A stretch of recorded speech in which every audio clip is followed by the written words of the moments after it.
All right, so get ready, because today we're taking a deep dive into Time travel. time travel and history Through the eyes of through the eyes of a cheese-loving mouse. a very special mouse. Oh yeah, the one and only Geronimo Stilton. That's right. We'll be using his book, Back in Time, as our guide and Source material exactly for this journey. to journey through different eras and really unpack what his experience. Particularly the humorous ones. Yeah. Reveal about cultural clashes in historical context. You know, the importance of adaptability. Absolutely. When you're in a totally different time period. Gotta be ready for anything. Oh, yeah. You never know what you're going to encounter.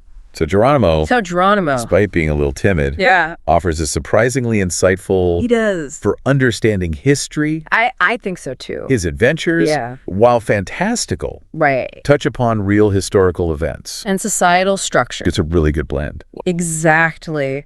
We're going to be covering a lot of ground. Ancient Rome, the Maya Empire, the lavish court of Louis XIV. A lot of time periods. It's going to be a whirlwind tour. Buckle up. But first, before we hop into our time machine, We got to meet the inventor. let's meet the guy who makes it all possible. The brains behind the operation. Professor Pause von Volvo. This guy's a classic eccentric genius. Oh, yeah.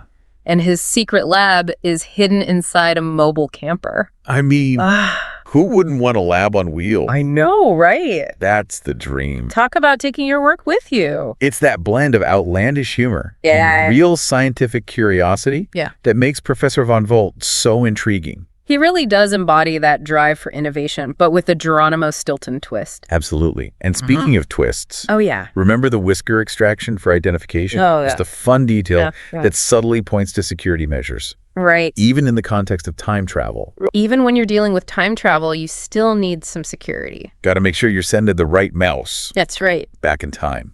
And what about Geronimo's trusty companion, the Micro Mouse? Oh, the micro mouse. This wrist computer is like a Swiss Army knife of technology. It can do it all. It does. Web surfing, picture taking, video recording, you name it. All on your wrist. It does.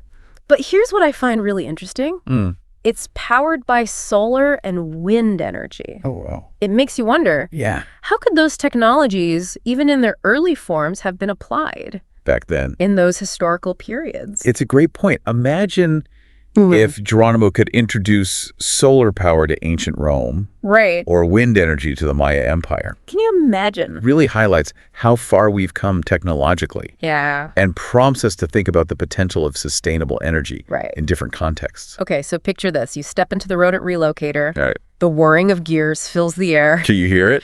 And suddenly the ground beneath you feels different. Different time period. A little bit warmer. Yeah. The scent of incense and something unfamiliar. Oh, that's You've arrived in ancient Rome, 45 BCE, at the height of. at the height of Julius Caesar's power. Wow. That's where Geronimo and his family, Thea, Trapp, and Benjamin, first land. Talk about a culture shock. Talk about a culture shock. They can't even imagine. This is a pivotal point in Roman history.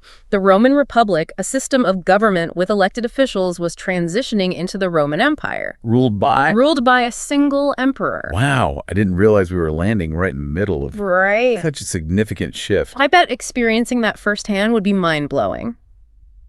The book talks about how Geronimo is immediately struck by the use of Latin, the bustling Roman forum.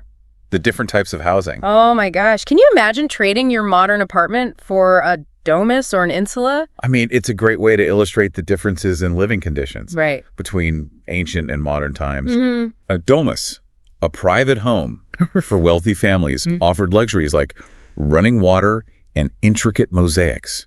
Oh, wow. Insulae, on the other hand, Those. were apartment buildings Yeah. that housed the majority of Rome's population. Yeah. Much more. They were often overcrowded and lacked basic amenities. Yeah. So we're talking about a society with extreme differences in wealth and living standards. Absolutely. But it's not just about the buildings, right? Yeah. Geronimo encounters a Roman matron, Pompeia, and her husband, Mucilianus, who invite them into their luxurious domus.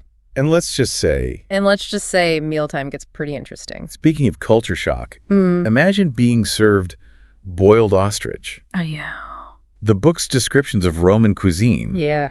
make you appreciate how tastes and food customs Right. evolve over time, Have you ever encountered a dish that seemed completely bizarre? Absolutely. Oh, I once tried a fermented shark dish in Iceland. Oh, wow. Let's just say it's not for everyone. I can imagine. But back to ancient Rome. The book also touches on the Roman thermal baths, a cornerstone of Roman culture. Oh, yeah. It sounds relaxing, but Geronimo's experience with the rather forceful massage might make you think twice. It's fascinating how the book uses humor to highlight these cultural differences. I know, it really is. But beneath the funny mishaps, Yeah. there are deeper themes at play. Right? Remember Geronimo's encounter with Marcus the enslaved mouse? Yes. This is where the book tackles a darker side of Roman society slavery.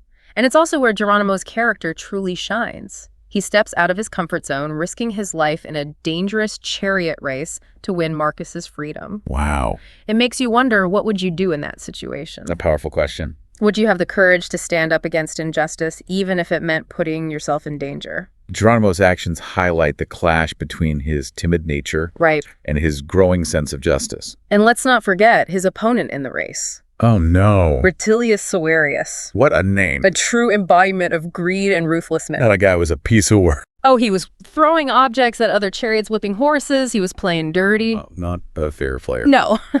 But against all odds, What happens? Geronimo wins. He does. His victory takes him straight to Julius Caesar. Wow. Talk about being in the right place at the right time. It's a brilliant way to intertwine the personal and historical narratives. I think so too. This scene also showcases a fascinating aspect of Roman culture. The power granted to the victor Over the defeated Caesar gives Geronimo authority over Rutilius's fate. It's intense. And in a truly heartwarming moment, Geronimo chooses mercy, I love that part. proving that true courage lies not just in winning, but in forgiveness. Such a powerful message. It is. It really is. He doesn't stop there. He uses his winnings to buy Marcus and his family's freedom, Oh, what a guy. demonstrating his unwavering commitment to justice. It's a reminder that even small acts of kindness can have a ripple effect. Absolutely. But alas, their Roman adventure has to end sometime. Oh, no. Next stop, We're going. the Yucatan rainforest Oh, wow. and the mysteries of the Maya Empire. What a shift. Imagine going from the grandeur of Rome Yeah. to a lush, vibrant rainforest. Totally different. What a shift in scenery. And a shift in cultural values, too. The book highlights the Maya's deep connection to nature Right. and their respect for the environment. It really makes you think about how different societies throughout history have viewed and interacted with the natural world. You know how we talked about adaptability? Yeah. This is a prime example. Oh, yeah, for sure. And wouldn't you know it? What? The micromouse comes in handy again, Of course. providing Geronimo with information about Maya culture. It's like a walking encyclopedia I know, right? on his wrist. We learn about their bartering system, Their unique clothing. even their body modifications. It's like a crash course in Maya civilization. It is. But of course, it wouldn't be a Geronimo Stilton adventure without some hilarious mishaps along the way. Are you ready to hear about the toucan incident? Oh, I'm all ears. Let's just say Geronimo's encounter with the rainforest fauna is unforgettable, Not bad. and it reveals a lot about his character. It definitely does. Oh, what's up? It's a blend of humor and heart Yeah. that keeps us engaged and makes us root for this cheese-loving mouse I know. as he navigates the unknown. You can't help but love him. I know you really can't. He's so endearing. He is. So imagine this. You're deep in the heart of the Yucatan rainforest. Oh, wow. The air is thick with humidity. The sounds of exotic birds fill the trees. I can hear it now. And you're face to face with a toucan who seems to have a particular fondness for cheese. Uh-oh. That's exactly what happens to Geronimo moments after arriving in the Maya world. It's one of those laugh out loud moments. Right. You realize just how out of his element Geronimo is. Totally. But beneath the humor, Yeah. there's a deeper layer here. Oh, absolutely. Geronimo's fear of the unknown, his initial discomfort with this new environment. It's something we can all relate to. Right. Think about a time when you stepped outside your comfort zone, maybe traveled to a new place. Tried something completely different. How did you react? Yeah, that's a great point. Mhm. Geronimo's experience highlights the importance of adaptability and open-mindedness. When encountering different cultures. Absolutely. Mm-hmm. And his misadventures don't stop there. Oh, no. Remember when they needed someone to climb a tree for navigation? Oh, yeah. Geronimo's fear of heights gets the best of him. But eventually he overcomes his anxiety and climbs anyway. He may be a scaredy cat, Right. But he's a brave, scaredy cat. He is. It's that inner conflict that makes him such a relatable character. I know. We all have those moments where we have to face our fears. Oh, yeah. And Geronimo shows us that it's okay to be afraid, Yeah. but it's what we do despite those fears that truly matters. Absolutely. And that act of courage leads to a fascinating encounter.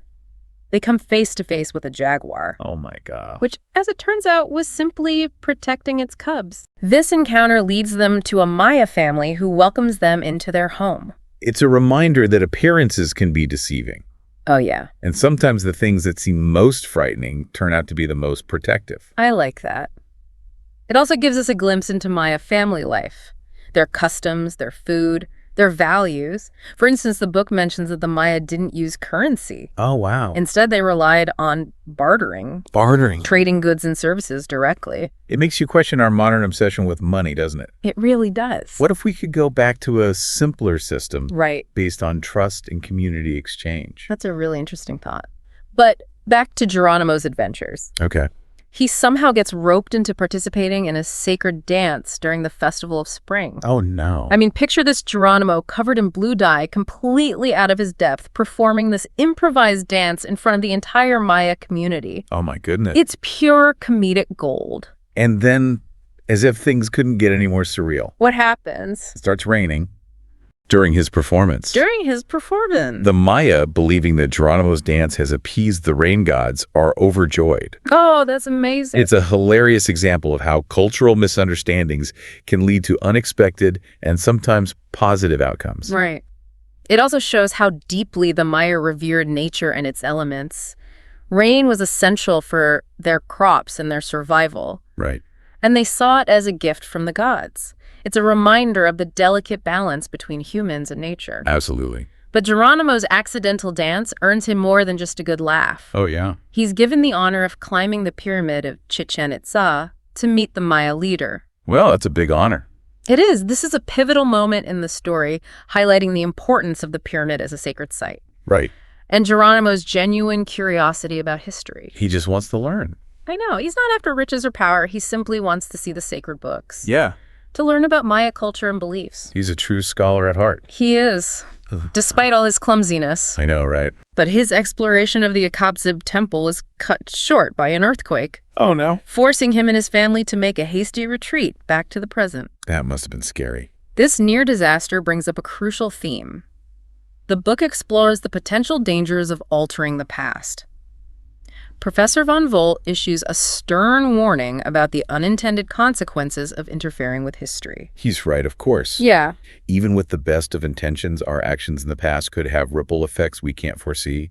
It's a cautionary tale that makes you think twice about the idea of time travel Yeah. and its ethical implications. It really makes you think, now get ready for a complete change of scenery. Ooh, where are we going now? We're leaving the rainforest behind and stepping into the opulent world of 17th century France. Fancy. Think powdered wigs, lavish balls, and courtly intrigue. I love it. We're headed to Versailles. Ooh la la. The seat of power for King Louis XIV, the Sun King. Talk about culture shock. Geronimo and his family are about to experience a world where appearances are everything and social hierarchies are rigidly enforced. It's a whole different ballgame. It is. Louis XIV's reign represents the pinnacle of absolute monarchy. Yeah? He believed in the divine right of kings. Oh, wow. The idea that his power came directly from God, and that belief was reflected in every aspect of life at Versailles.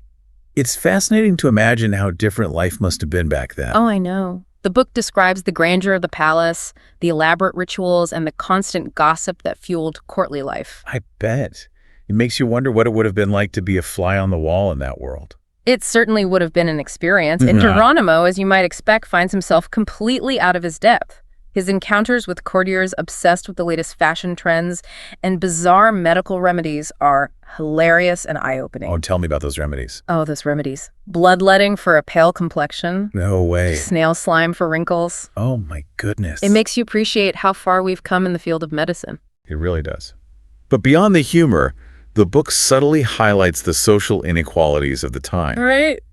The lavish lifestyle of the nobles was supported by the labor of the peasantry. Who often struggled to survive. It's a reminder that beneath the glittering facade of Versailles Lay a complex and often unjust social order. Yeah, But amidst all the pomp and circumstance, Here we go. Geronimo finds himself facing his biggest challenge yet. What is it? Organizing the Sun King's birthday party. Oh my gosh. The stakes are high. I bet. Trap, in a moment of uncharacteristic boldness, volunteers Geronimo for the task. Oh, Trap. And the king's demand is clear. A party worthy of a king, or else. Off with his head. It's that classic fairy tale trope with threat of execution for failing to please the monarch. The pressure is on. And just when things couldn't get any more stressful. Oh, what now? The royal medallion goes missing. Gas. A young maid named Corinne is wrongly accused. Oh, no. And Geronimo, ever the champion of justice, sets out to prove her innocence. It wouldn't be a Geronimo Stilton adventure without a good mystery. Right. And as he investigates, we're treated to glimpses of iconic Versailles landmarks, the Hall of Mirrors, the sprawling gardens, even the infamous Musketeers. It's like a mini tour of 17th century France. So cool. And as the clues unraveled, Who did it? Geronimo discovers that the culprit is none other than the Grand Chamberlain Francois Lefraud. Ooh, Francois For his motive. What is it? Greed, of course. Yeah. He planned to pawn the medallion and escape with the queen's jewels. Classic villain move. I know, right? But thanks to Geronimo's sharp wit and Corinne's brave testimony, Justice prevails. mystery solved. But what about the party? Oh, yeah. With time running out, it seems impossible to pull off a celebration fit for a king. But this is where the story takes a heartwarming turn. Oh, good. Corinne, eternally grateful to Geronimo for clearing her name, enlists the help of her friends from the village. Oh, that's great. Remember those hardworking farmers who toil to support the extravagant lifestyle of the nobles? The very same. They band together to help Geronimo create a truly spectacular birthday party for the king. Wow. It's a moment of solidarity, a reminder that even in a world of rigid social divisions, kindness and compassion can bridge the gap. I love that. And the party is a smashing success. It is lavish decorations, delicious food, music, dancing. It's everything the Sun King could have wished for. Geronimo even gets to dance with the king. Wow. A memory he'll surely cherish forever. What a way to end their Versailles adventure. It is, but their time-traveling escapades aren't over yet. Really? They have one more stop to make Ooh. before returning to the present. I can't wait. Are you ready for the grand finale? Oh, I am. Let's see what final lessons Geronimo and his friends have in store for us as they prepare to bid farewell to the past and return to the 21st century. Well, here we are, Back in the present. back in the present day after whirlwind adventures. Who time? Through ancient Rome, the Maya Empire, Kinda. the opulent court of the Sun King. It's amazing. It's amazing how much ground we've covered with Geronimo and his family. What strikes me is how Geronimo, I know. despite being a bundle of nerves most of the time, Yeah. manages to navigate these wildly different cultures Right. and learn something He does. from each experience. He really does. Yeah. He shows us that anyone, even a cheese-loving mouse, Who'd rather be? who'd rather be at home with a good book, Right. can grow and adapt when faced with the unknown. That's a good lesson for all of us. It is. He's definitely not your typical hero, It's not. but that's what makes him so endearing. I know. He's relatable, he makes mistakes, he gets scared, but he also pushes himself beyond his comfort zone He does. and ultimately makes a positive impact on the people he meets. It's a powerful message, for Especially. young readers especially. Absolutely. It encourages them to embrace their own quirks and vulnerabilities Yeah, by striving to be kind, curious, and open to new experiences. right.